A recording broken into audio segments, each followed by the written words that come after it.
नमस्कार प्रिय बच्चों, YouTube चैनल के वीडियो के माध्यम से आज हम अपनी क्लास शुरू करने जा रहे हैं। मैं शशि प्रभा सारस्वत हिंदी विभाग में एसोसिएट प्रोफेसर के पद पर कार्यरत हूँ, श्री कल्याण राजकीय कन्या महाविद्यालय सीकर से। तो विद्यार्थियों, आज हम करने जा रहे हैं ललित निबंध कुटज का अगला अवतरण। पिछले वीडियो में भी हमने हजारी प्रसाद द्विवेदी जी के इस ललित निबंध की व्याख्याएं की है। अगली व्याख्या इस अवतरण के माध्यम से कर रहे हैं। अवतरण निम्न प्रकार से है। व्यक्ति की आत्मा केवल व्यक्ति तक ही सीमित नहीं है, वह व्यापक है। अपने में सब और सब में आप, इस प्रकार की समष्टि बुद्धि जब तक नहीं आती तब तक पूर्ण सुख का आनंद भी नहीं मिलता।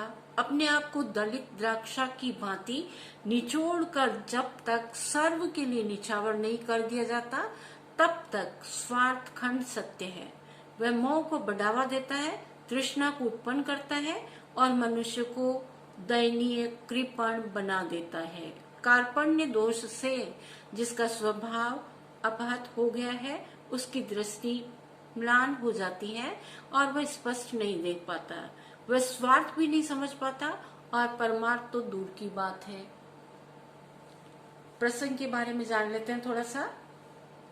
प्रस्तुत गद्यांश कुटज शीर्षक निबंध से लिया गया है।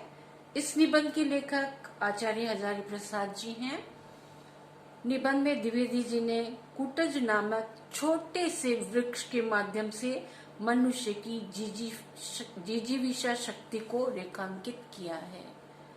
कुटज नामक एक छोटा सा वृक्ष है, वो किस भांति मनुष्य को जीने की प्रेरणा देता है, जीवनी शक्ति बढ़ाता है, जीने की इच्छा जागृत करता है। इस बारे में लेखक बता रहे हैं। द्विवेदी जी ने इस अवतरण में मनुष्य की आत्मा को सर्वव्यापक माना है। वह अपने निजी स्वार्थों से परे होकर परमार्थ के लिए कभी भी कार्य नहीं करता है। लेखक कहते हैं कि मनुष्य की आत्मा या अंतर आत्मा केवल मनुष्य तक ही सीमित नहीं है, अपितु वह असीमित है, अपरिमित है, वह व्यापक है। आत्मन है अर्थात अपने में सब और सब में आप, इस प्रकार की एक सामाजिक बुद्धि जब तक मनुष्य में नहीं आती है तब तक उसे पूर्ण सुख का आनंद प्राप्त नहीं होता है।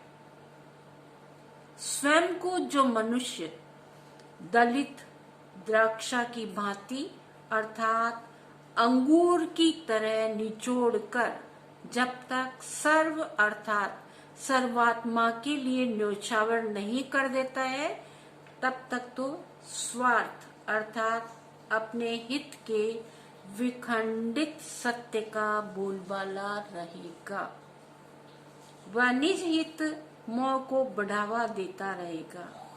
लोभ, लालच, माया, काम वासना, तृष्णा इत्यादि भावों को जागृत करता रहता है और मानव को दीनहीन, दयनीय, कार्पण्य कहते हैं कंजूस को, दीनहीन, दयनीय, कंजूस बना देता है। कृपणता का भाव, कृपणता नामक दोष से जिसका स्वभाव या चित्त उपकृत हो जाता है, उस मनुष्य की दृष्टि अंधकारमय हो जाती है। वह निज हित एवं कार्पण्य दोष के कारण कुछ भी स्पष्ट नहीं देख पाता है।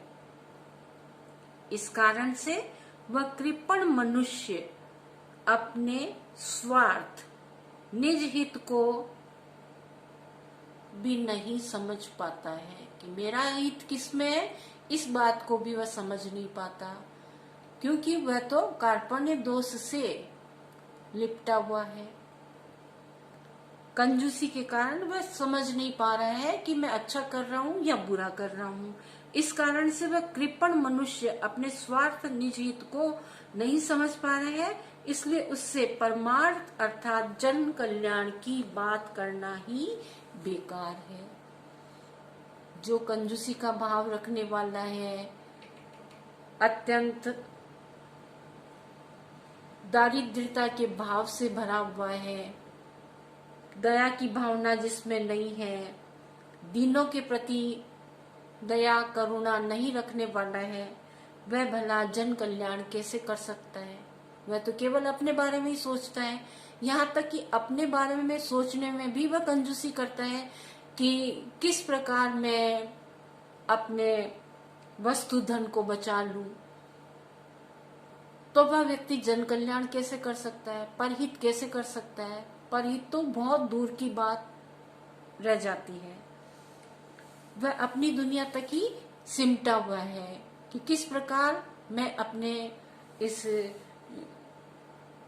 कार्पण्य भाव को बचा करके रखूं, मेरा स्वार्थ किसमें सिद्ध हो सकता है। इसी बात को बार बार सोचता है और परहित की भावना को त्याग देता है। जन कल्याण की भावना उसकी कदापि निकट ही नहीं आती।